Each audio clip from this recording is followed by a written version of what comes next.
ज्ञानतिमिरान्धस्य ज्ञानञ्जनशलाकया चक्षुरुन्मीलितं येन तस्मै श्रीगुरुवे नमः। श्रीचैतन्यमनोभीष्टं स्थापितं येन भूतले स्वयं रूपः कदा मह्यं ददाति स्वपदान्तिकम्। नमो विष्णुपादाय कृष्णप्रेष्ठाय भूतले श्रीमते भक्तिवेदान्त स्वामिन्निति नामिने। नमस्ते सारस्वते देवे गौरवाणी प्रचारिणे निर्विशेषा शून्यवादी पाश्चात्यदेशतारिणे।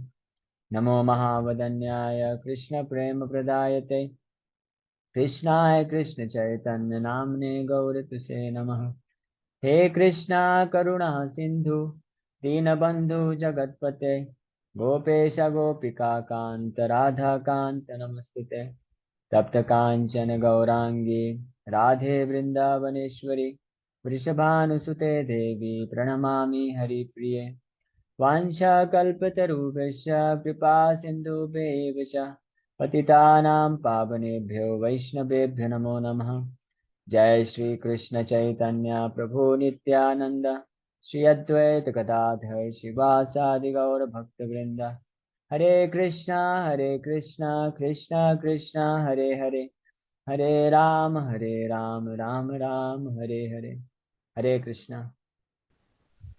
तो आप सभी भक्तों का हार्दिक स्वागत है आज के हमारे इस भगवद गीता के डिस्कशन में। तो आज हम लोग चर्चा करेंगे श्रीमद् भगवद गीता यथारूप पहला अध्याय और observing the armies on the battlefield in the battlefield of Kurukshetra. इसका कल तक हमने चर्चा किया था कि किस प्रकार से श्लोक संख्या 14 जो है कि ततः श्वेतैर हयेर युक्ते महति सैंदने स्थित माधवः पांडवाश्चैव दिव्यौ शंखौ प्रदद्मतुः। तो ये पहला श्लोक है भगवद गीता का जिसमें भगवान कृष्ण का अर्जुन के साथ बहुत ही दिव्य तरीके से एंट्री होता है। हरे कृष्णा। सभी भक्तों से अनुरोध है कि आप लोग स्क्रीन पे कुछ भी मत लिखिए, नहीं तो फिर दिक्कत हो जाएगा।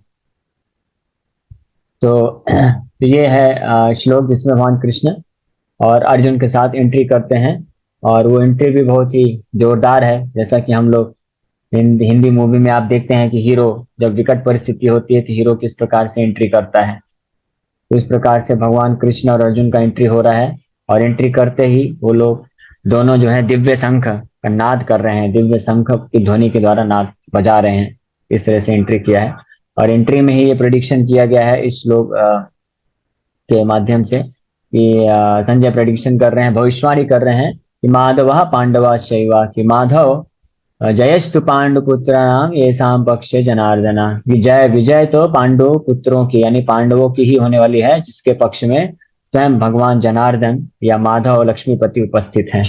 तो हमने ये कल चर्चा किया था और साथ में भी चर्चा किया था कि दिव्य शंख प्रदद्मतु, दोनों के द्वारा जो शंख बजाया जा रहा है वो उसकी ध्वनि कैसी है, दिव्य है। तो हमने बहुत विस्तार से कल चर्चा किया था कि जब कोई भी व्यक्ति भगवान कृष्ण से संबंधित हो जाता है, भगवान को अपने जीवन में ला लेता है, उनका भक्त बन जाता है, भगवान उनके जीवन में आ जाते हैं तो उनके जीवन का हर चीज जो है दिव्य हो जाता है। उनका बोलना, उनके कार्यकलाप, हालांकि बाहरी दृष्टिकोण से वो भौतिक देख सकते हैं, जैसे भक्त भी होते हैं वो भी खाते हैं सोते हैं अपना कार्यकलाप करते हैं। विशेष रूप से अगर हम देखें तो कोई गृहस्थ भक्त है तो गृहस्थ भक्त जैसे बाकी जो घर गृहस्थी संभालते हैं, बच्चों बच्चों का पालन पोषण करते हैं और पैसा कमाते हैं, घर गृहस्थी बनाते हैं, संसार बनाते हैं, ये सब करते हैं।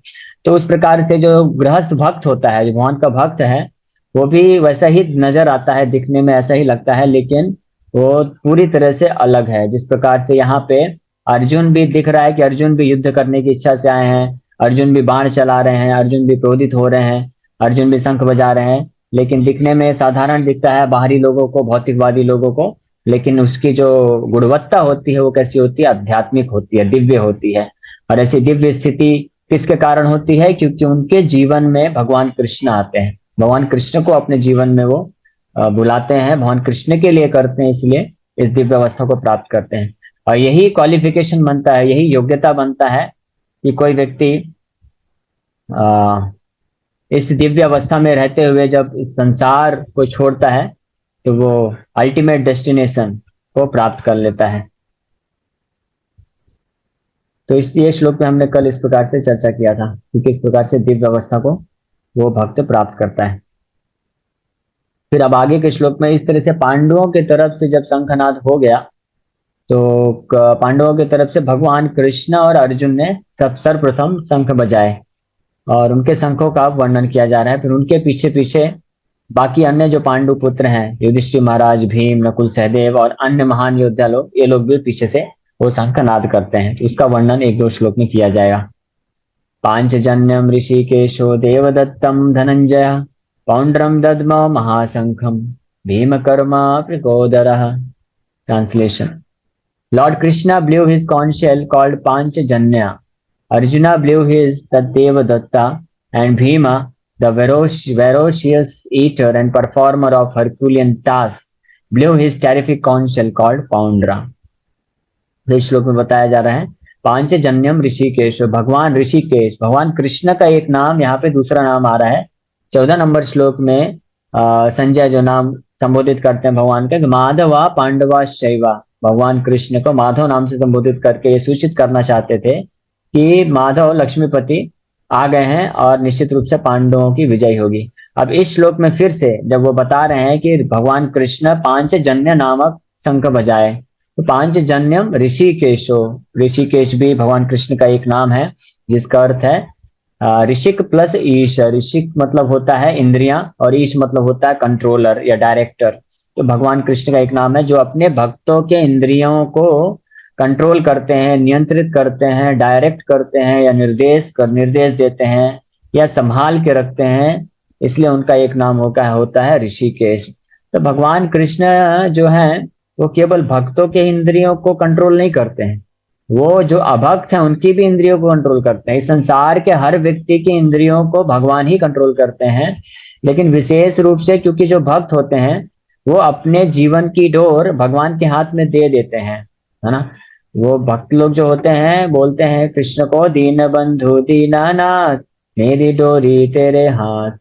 तो भगवान के भक्तों का ये मधुर भाव होता है, उनको हृदय से भगवान को प्रार्थना करते हैं कि हे भगवान, आप ही असली मालिक हैं, आप ही इंद्रियों के, शरीर के, मन के, बुद्धि के स्वामी हैं। तो इसलिए आपसे प्रार्थना है कि आप मेरे इन मन को, इंद्रियों को आप अपने अनुसार अपने वश में रख के इसको संचालित करें। तो इस प्रकार से भक्त लोग भगवान के हाथ में सौंप देते हैं। यानी सौंप देने का मतलब ये नहीं है कि वो निहत्थे ऐसे बैठ जाते हैं, कुछ कार्य नहीं करते हैं, ये मतलब बिल्कुल भी नहीं है। इंद्रियों को अपने भगवान के हाथ में सौंपने का अर्थ होता है कि भगवान के द्वारा निर्देशित होते हैं। यानी भगवान जिस प्रकार से चाहते हैं भक्त को कि वो अपने इंद्रियों को, मन को, बुद्धि को किस प्रकार से सेवा में नियुक्त करे, उस प्रकार से भक्त जो है भगवान पर निर्भर होकर भगवान की प्रसन्नता के लिए भगवान के आदेशानुसार अपनी इंद्रियों को, मन को और बुद्धि को संचालित करते हैं। इसलिए भगवान का ये नाम आया है ऋषिकेश। ऋषिकेश मतलब विशेष रूप से भगवान अपने भक्तों के मन, बुद्धि, इंद्रियों को कंट्रोल करते हैं, नियंत्रित करते हैं। किस रूप से नियंत्रित करते हैं? अपने इंस्ट्रक्शंस के रूप में, अपने आदेशों के निर्देश के रूप में, जो हमको गुरु, साधु और शास्त्रों से पता चलता है। इसलिए यहाँ पे भगवान ऋषिकेश के रूप में संबोधित किया जा रहा है। अब प्रश्न उठता है कि संजय ऋषिकेश नाम से क्यों संबोधित कर रहे हैं? इसका आंसर हम लोग तात्पर्य पढ़ते हुए चर्चा करेंगे। फिर आगे बोल रहे हैं देवदत्तम धनंजय, अर्जुन का एक नाम है धनंजय, क्योंकि जब युधिष्ठिर महाराज को विशाल राजसूय यज्ञ करना था तो उस समय बहुत धन की आवश्यकता थी। तो भगवान कृष्ण के आदेश पर अर्जुन जो है वो धन एकत्रित करने के लिए हिमालय की तरफ गए थे और वहां से धन एकत्रित करके लाए थे, इसलिए उनका नाम पड़ा धनंजय। तो धनंजय अर्जुन के शंख का क्या नाम है? देवदत्तम। फिर पौंड्रम दद्मु महाशंखम भीम कर्मा वृकोदरा, और पौंड्र नाम का जो शंख है, महाशंख है वो, जिस प्रकार से भीम भी बहुत महाबलशाली थे उसी प्रकार से उनका शंख भी बहुत महान बताया गया है। उस शंख को भीम जो है बजाते हैं और उनका, भीम को क्या बोला गया है? भीम कर्मा वृकोदरा। भीम के दो क्वालिटी हैं। वृकोदर का मतलब होता है जिसके उदर में, जिसके पेट में जो अग्नि है, जठर अग्नि, वो हमेशा जलती रहती है। यानी कहने का मतलब उनको बहुत तीव्र भूख लगती है, बहुत खाते हैं वो। जब कुंती महारानी भोजन बनाया करती थी तो जितना भोजन होता था उसका आधा निकाल के पहले भीम को दे देती थी। फिर बाकी जो आधा बचता था उसमें 6 लोग खाते थे। 6 लोग कौन कौन? 4 पांडव, कुंती महारानी और द्रौपदी। तो ये 6 लोग बाकी के भोजन करते थे और बाकी ये हाफ 50% भीम खाते थे। तो ये भीम का ये स्वभाव था, इसलिए वृकोदरा बोला गया है। लेकिन भीम ऐसे नहीं है केवल कि बहुत खाते बस थे, वृकोदरा थे। आधा ले उस हिसाब से वो कर्म भी करते थे, इसलिए यहाँ पे क्या मेंशन है? भीम कर्मा, भीम कर्मा, कर्म कर्म का मतलब होता है भीम, मतलब बहुत विशाल। जिस प्रकार से वो बहुत खाते थे उसी प्रकार से बहुत आ, विशाल, बहुत बड़ी बड़ी सेवाएं भी वो करते थे। जैसे कि आपको ये एक स्टोरी पता होगा कि जब वो लोग वनवास में थे, तो एक गांव में जब वो गए, तो जिस ब्राह्मण के यहाँ वो रुके थे, तो उस गांव में एक बहुत ही भयानक राक्षस आया करता था और ऐसे ही मनमाने ढंग से किसी भी व्यक्ति को उठा के लेके खाने के लिए लेके चला जाता था। तो गांव वालों ने मिलकर उसके साथ समझौता किया कि आप ऐसे अपने मनमाने ढंग से किसी को भी मत उठा के ले जाया करो। हम आपको डेली 2 बैल और पूरा बैलगाड़ी भर के आपको अनाज और साथ में एक व्यक्ति डेली हम आपको शाम को भेजेंगे इस स्थान पे। तो राक्षस भी थोड़ा कुछ सतोगुण रहा होगा तो इस बात को स्वीकार कर लिया और मान गया, डील फाइनल, ओके। इस तरह से हर उस गांव के एक एक हर दिन एक एक परिवार से एक एक सदस्य को जाना होता था उसका भोजन बनने के लिए। तो जिस दिन ये लोग रुके थे तो उस दिन उस ब्राह्मण का अ, वो आया, समय आया। तो ब्राह्मण और उनकी पत्नी और उनके बच्चे सब आपस में लड़ रहे थे। ब्राह्मण बोल रहा था कि मैं जाऊंगा, पत्नी बोल रही थी नहीं नहीं मैं जाऊंगी, बच्चे बोल रहे थे नहीं नहीं हम जाएंगे। तो इस तरह से आपस में वो लड़ाई कर रहे थे। ये द्वापर युग की बात है। आज के समय में होगा तो विशेष रूप से जो वैदिक सभ्यता संस्कृति नहीं पालन करते हैं, तो ऐसी पत्नी बोल देगी ठीक है पति तुम तो निकम्मे हो, तुम ही चले जाओ, तुम्हारा रहने का क्या मतलब है। पति बोलेगा तुम तो कुछ करती धरती नहीं हो, तुम जाओ। तो इस तरह से बच्चे बोलेंगे मम्मी पापा आप दोनों चले जाओ, हमको मुक्त कर दो। तो इस तरह से आज का समय ऐसा है। लेकिन उस समय वो ब्राह्मण लोग आपस में परिवार वाले लड़ाई कर रहे थे कि नहीं नहीं हम जाएंगे हम जाएंगे, हमको उसको खा लेना चाहिए राक्षस को। तो ये आवाज सुने कुंती महारानी, तो कुंती महारानी बोली कि आपने हमारा इतना हित किया है तो हम आपको इस विकट कठिन अवस्था में हम आपको मदद करेंगे। तो आप में से कोई नहीं जाएगा, ये भीम जाएगा। तो कुंती महारानी के आदेश पे भीम गए क्योंकि उनको मालूम था भीम जो है इतने बलशाली हैं, कोई भी राक्षस है उसको वध कर सकते हैं। तो भीम पूरा बैलगाड़ी लेके घोड़ों के बैल के साथ निकल पड़े और रास्ते में जाते जाते वो जो बैलगाड़ी भरा पड़ा था पूरा अनाज से और अन्य खाद्य पदार्थों से, वो खाते खाते निकल गए। वहां पहुंचते पहुंचते तो उन्होंने आधा खाली कर दिया था। तो राक्षस बहुत क्रोधित हुआ। फिर ये आपको पता है कथा किस प्रकार से भीम उनके साथ युद्ध करते हैं और उनका वध कर देते हैं। तो भीम जिस प्रकार से बहुत अत्यंत मात्रा में खाते थे उसी प्रकार से वो युद्ध भी करते थे, उसी प्रकार से बड़ी बड़ी सेवाएं भी करते थे। इसलिए इस श्लोक में संजय ये श्लोक बोल रहे हैं, धृतराष्ट्र को सुना रहे हैं कि भीम कर्मा वृकोदरः। तो भीम के इस भीम कर्म के बारे में वर्णन कर रहे हैं कि वो बहुत खाते हैं और बहुत विशाल बलशाली तरीके से युद्ध भी करते हैं। तो निश्चित रूप से आपके जो दुर्योधन आदि पुत्र हैं इन सबका वध कर देगा भीम। यहाँ से भविष्यवाणी भी कर रहे हैं कि भीम के द्वारा तुम्हारे सारे पुत्र क्या होंगे, मारे जाएंगे एक एक करके। भीम कर्मा, उनके इस भयानक कर्म के द्वारा वो सब मारे जाएंगे। इस प्रकार से वो युद्ध करेंगे। तो तात्पर्य में प्रभुपाद जी लिखते हैं lord Krishna is referred to as Hrishikesh in this verse because he is the owner of all senses. भगवान कृष्ण का नाम है ऋषिकेश क्योंकि वही जो है असली मालिक है हम सबके इंद्रियों के। The living entities are part and parcel of him and therefore the senses of the living entities are also part and parcel of his senses. जो जीव है भगवान के अंश है, इसी प्रकार से जो जीव के पास जो इंद्रियां हैं वो भी भगवान की इंद्रियों के अंश हैं। The impersonalists cannot account for the senses of the living entities and therefore they are always anxious to describe all living entities as senseless or impersonal। जो मायावादी या निराकारवादी होते हैं वो कभी भी इस धारणा को समझ नहीं सकते हैं कि किस प्रकार से हर जीव जो है उनकी इंद्रियां होती हैं, वो लोग सेंसलेस नहीं है, इंद्रिया विहीन नहीं है। तो यहाँ पे ये जो भगवान का नाम है ऋषिकेश, ये शब्द सूचित करता है कि भगवान सारी इंद्रियों के स्वामी है। तो इंद्रियां हैं तभी तो स्वामी है ना। इसलिए यहाँ पे निराकारवाद का भी खंडन हो रहा है। जो निराकारवादी सोचते हैं कि अंततः जो जीव होता है वो निराकार होता है, भगवान निराकार होते हैं, उनके कोई इंद्रियां नहीं होती हैं।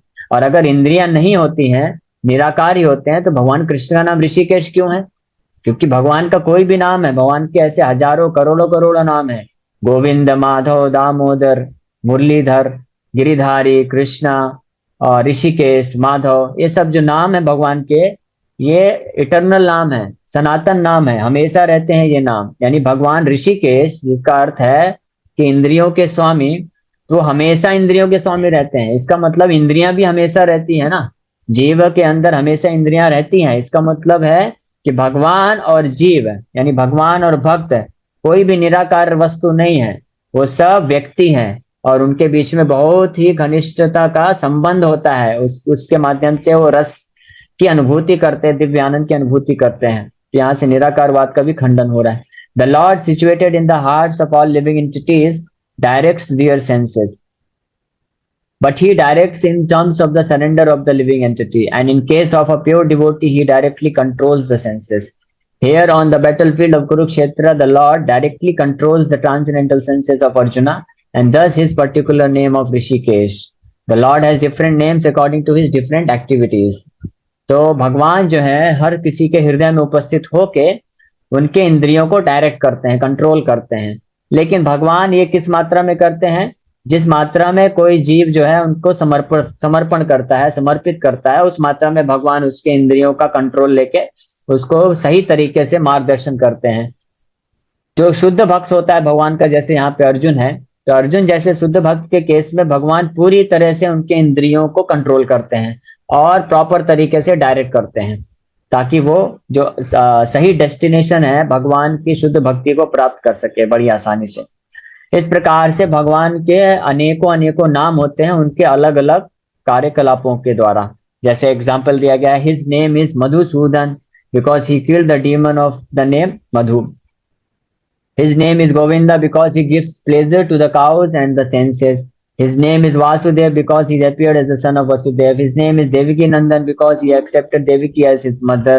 His name is Yasoda Nandan because he awarded his childhood pastimes to Yasoda at Vrindavan.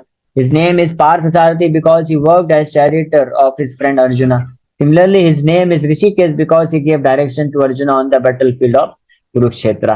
तो भगवान कृष्ण के अनेकों अनेकों नाम है। जैसे उनका नाम है देवकी नंदन, क्यों? क्योंकि देवकी माता को उन्होंने माता के रूप में स्वीकार किया। यशोदा नंदन, क्यों? क्योंकि उन्होंने यशोदा मैया को वृंदावन में अपने बाल्य लीलाओं का आनंद प्रदान किया। इस प्रकार से गिरिधारी, क्योंकि उन्होंने गोवर्धन पर्वत उठाया। मधुसूदन, क्योंकि उन्होंने मधु नामक राक्षस का वध किया। और पार्थ सारथी, क्योंकि भगवान जो है अर्जुन अपने पार्थ, अपने सखा के लिए सारथी बन गए। इसलिए भगवान के अनेकों अनेकों नाम होते हैं। और यहाँ पे जो नाम ऋषिकेश आया है, ये शब्द सूचित करता है, संजय बोल रहे हैं कि भगवान के एक नाम ऋषिकेश है क्योंकि उन्होंने अर्जुन को युद्ध भूमि में उनके इंद्रियों को डायरेक्शन दिया, विशेष रूप से मन को। मन तो सबसे मुख्य इंद्रिय है।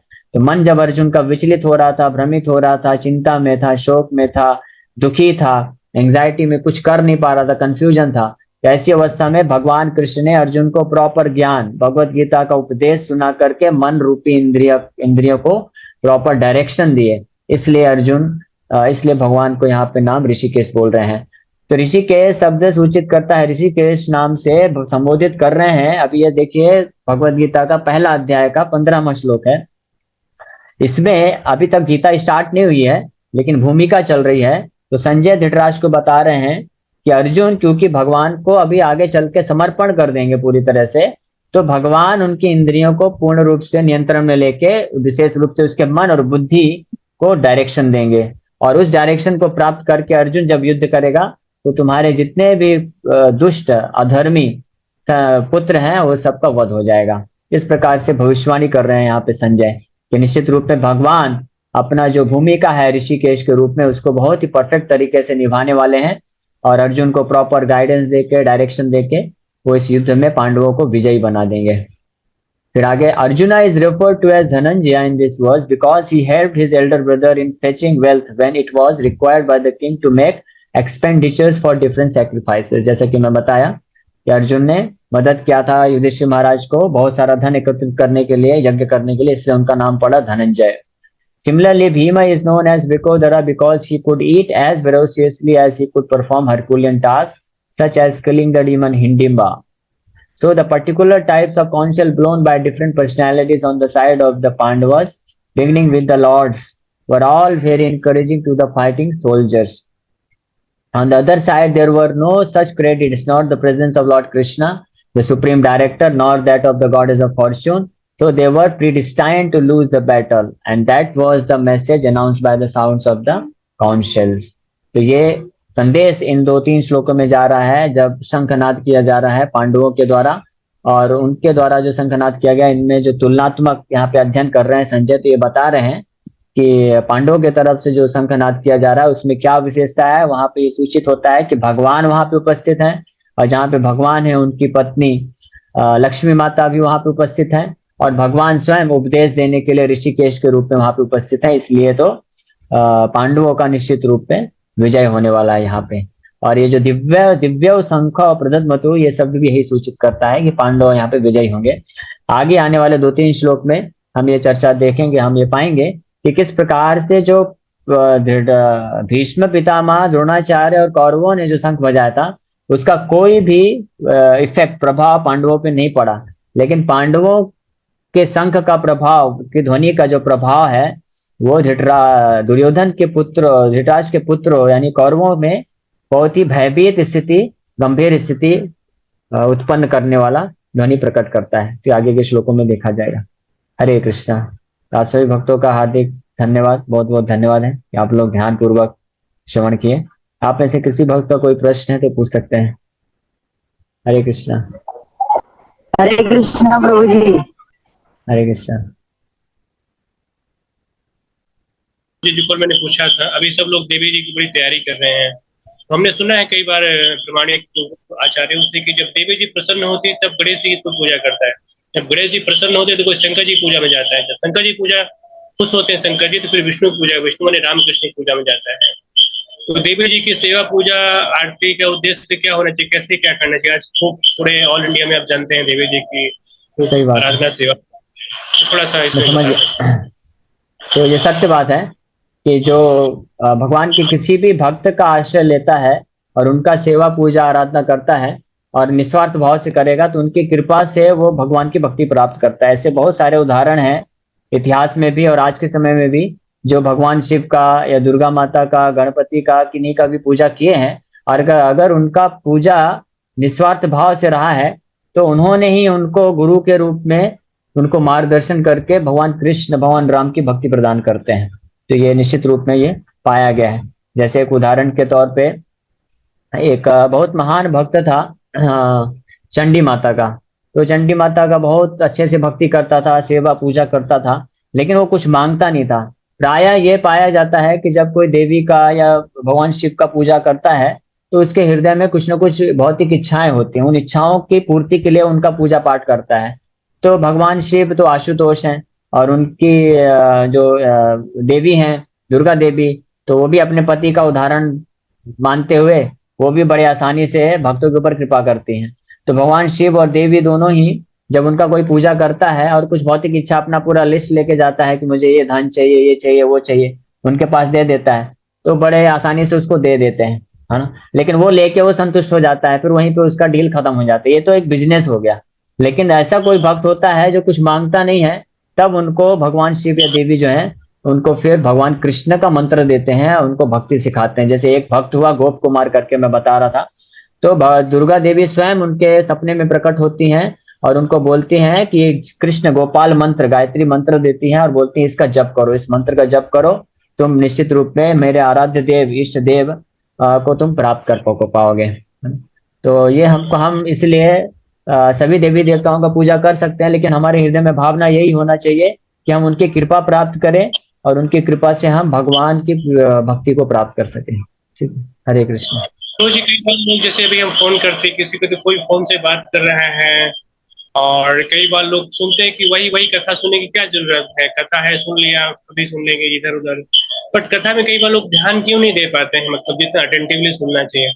कई बार फोन करने, कई बार बात करने, कई बार इधर कई बार उधर। तो कथा सुनने का सार्थकता किसमें है कि बस सुन लिया और सुने, और इच्छा होना चाहिए कि बस सुन लिया तो क्यों बार बार सुने? कथा सुनने की सफलता क्या होना चाहिए? समझ गया। तो भागवत में सुखदेव गोस्वामी बताते हैं, प्रश्न ये है कि हम तो भगवान की कथा तो बार बार सुनते हैं, जानते हैं, सिद्धांत भी जानते हैं, तो फिर बार बार ध्यानपूर्वक क्यों सुनना चाहिए? तो सुखदेव गोस्वामी बताते हैं कि भागवतम को, कृष्ण कथा को क्यों सुनना चाहिए। ये कृष्ण कथा को सुनना केवल इसलिए नहीं चाहिए कि हम जान ले कि कृष्ण कथा क्या है। वो बताता है, शृण्वताम स्वकथा कृष्ण पुण्य श्रवण कीर्तन हृदय अंतस्तो अभद्राणी विधनोति श्वेत सताम। कि जब कोई भगवान कृष्ण की कथा को श्रवण करता है तो भले ही वो कथा जानता है, सब कुछ जानता है, फिर भी जितने बार वो इसको सुनता है उतने बार बार सुनने से उसके हृदय जो है कि जो गंदगी है, मैल है, अनर्थ है, वो नष्ट होते हैं, साफ होते हैं, और उसका हृदय पवित्र होता है और वो पुण्य, भक्ति नामक पुण्य अर्जन करता है। तो इस प्रकार से जब कृष्ण कथा सुनते सुनते सुनते सुनते हृदय पूर्ण रूप से स्वच्छ हो जाता है, साफ हो जाता है, तो भगवान कृष्ण की शुद्ध भक्ति को प्राप्त करने के योग्य बन जाता है। और वो योग्यता प्राप्त करने पे ही वो भगवान के धाम को में जाके भगवान के साथ किसी न किसी रस में उपस्थित होकर भगवान के दिव्य लीलाओं में भाग ले सकता है। तो इसलिए जो भी भक्त भगवान का सानिध्य प्राप्त करना चाहते हैं, भगवान के धाम जाकर के भगवान का किसी न किसी रस में, माधुर रस, वात्सल रस, साक्ष्य रस, दास रस, इस रस में स्थापित करके अपने आप को सनातन रूप में भगवान का दिव्य लीला में भाग लेना चाहते हैं, तो उनको कृष्ण कथा बारंबार सुनना चाहिए, है ना। आप सोचिए, परीक्षित महाराज तो स्वयं अर्जुन के पोते हैं ना। अर्जुन के पोते होने के नाते वो तो बचपन से ही उनको उत्तरा माता कृष्ण कथा सुना ही रही थी, लेकिन फिर भी अंतिम समय में जब उनके पास 7 दिन बचा तो भी वो सुखदेव गोस्वामी को बोलते हैं कि मैं कृष्ण कथा जानता हूँ, ये सोच के आप शॉर्टकट में निपटा मत देना, पूरा डिटेल में बताइए एक एक कृष्ण कथा, मुझे सब कुछ फिर से सुनना है। क्योंकि स्वादु स्वादु पदे पदे बोलते हैं, हर स्टेप में भगवान कृष्ण के बारे में जितना बार बार सुनते हैं, हर स्टेप पे वहां पे नया नया टेस्ट मिलता है, आनंद मिलता है। तो जब परीक्षित महाराज तैयार हैं बार बार सुनने के लिए, तो हमारी स्थिति तो बहुत ज्यादा गंभीर है, हमको तो बार बार सुनना ही चाहिए। हरे कृष्ण, हरे कृष्ण। चलिए थैंक मैं यू वेरी प्रभु मच। जी